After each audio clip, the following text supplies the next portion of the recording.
I've been meaning to do teachy videos like this for a very long time. So here we go. We're going to talk about a spouse visa and how to meet the requirements of a spouse visa. But we're only going to talk about the tip of the iceberg. And that's because it's such a huge topic that I'd be here forever. And you'd probably have hours and hours of content of me talking about stuff. And I probably wouldn't be able to be as animated as I am here to keep your attention. So let's talk about what the basic requirements are.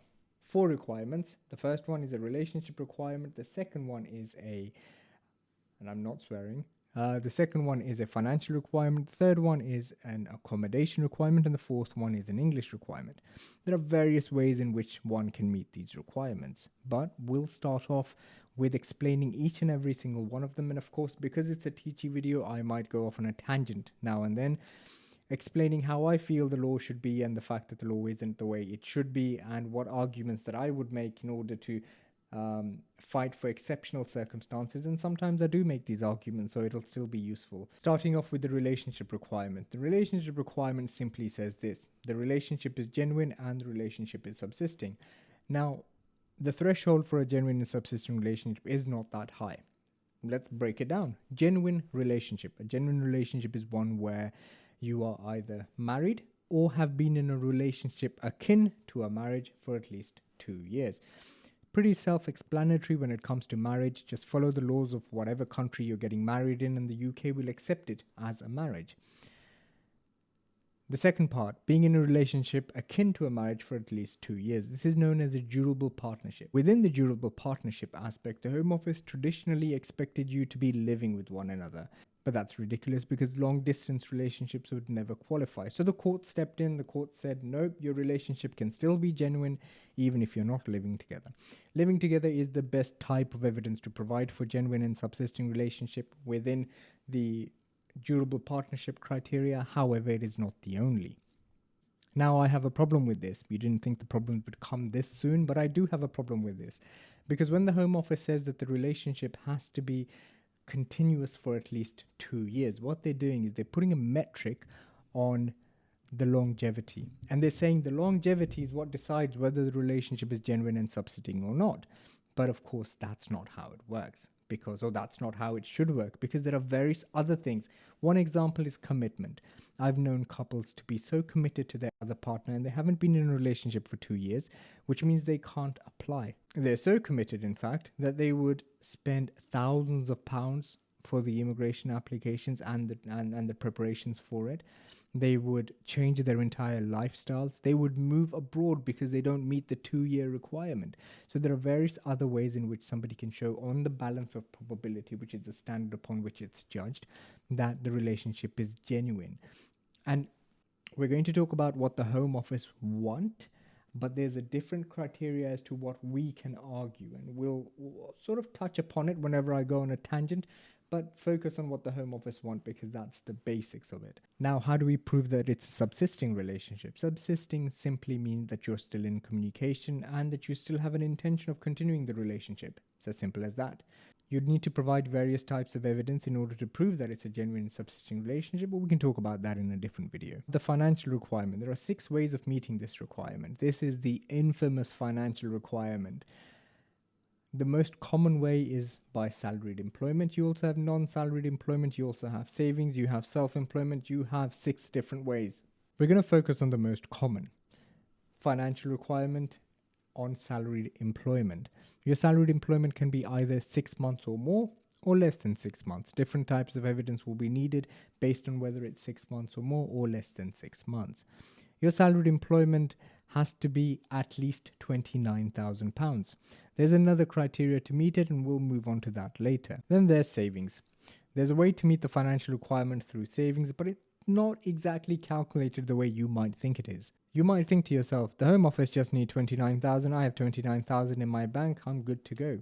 Unfortunately, the Home Office don't even count the first 16,000 because that's the minimum amount somebody needs to have saved to not qualify for benefits. We'd see what you have over the 16,000, then we divide it by 2.5, and if that figure then comes to 29,000, then you're good to go.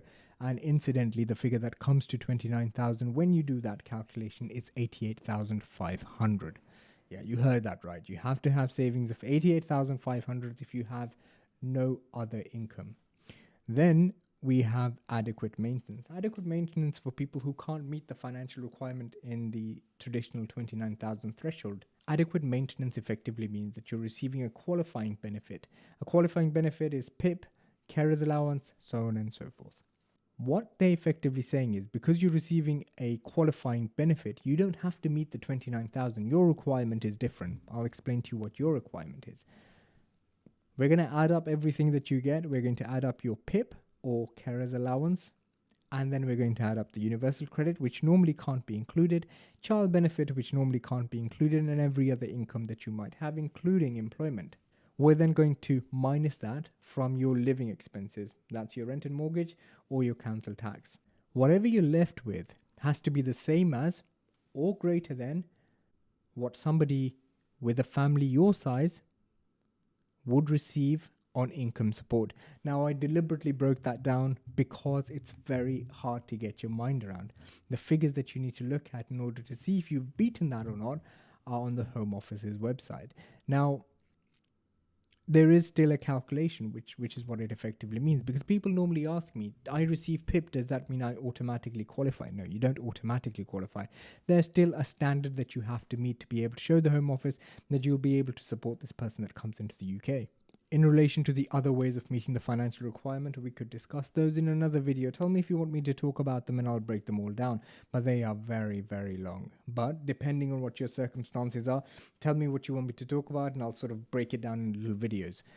Then we have the accommodation requirement. The accommodation requirement effectively says the person that's coming into the UK should have somewhere to live, and them living there should not contravene overcrowding legislation, which means we have to have the permission of the person who owns the property, and we also need to make sure that the property won't be overcrowded. What is overcrowding?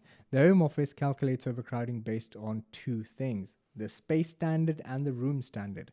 This calculates the number of rooms that you have in the home, bedrooms plus living room and dining room, excluding kitchens and bathrooms, and then the number of people in the property. And with the people, it looks at who's a boy, who's a girl, how old are they, who's over 10, who's under 10, who's over 1 and who's under 1. All of this comes together in order to show that there is enough room in the property. Now, each one of these aspects has different rules associated with it. So, for instance, the people over the age of 10, a boy and a girl who are not married, can't be allocated one room, which means they have to be in separate rooms. So in this way, you've got the number of people who can be in a particular room within these divisions, and then you've got the other standard which says how many people can be in a property with X amount of rooms.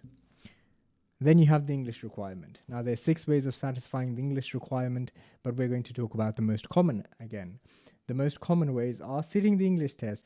Now, the Home Office expects you to pass the A1 at the first instance and A2 at your extension, and then B1 at your indefinite leave to remain stage. We haven't spoken about indefinite leave to remain in association with the requirements because everything becomes a little bit more complicated, even though the requirements are largely the same.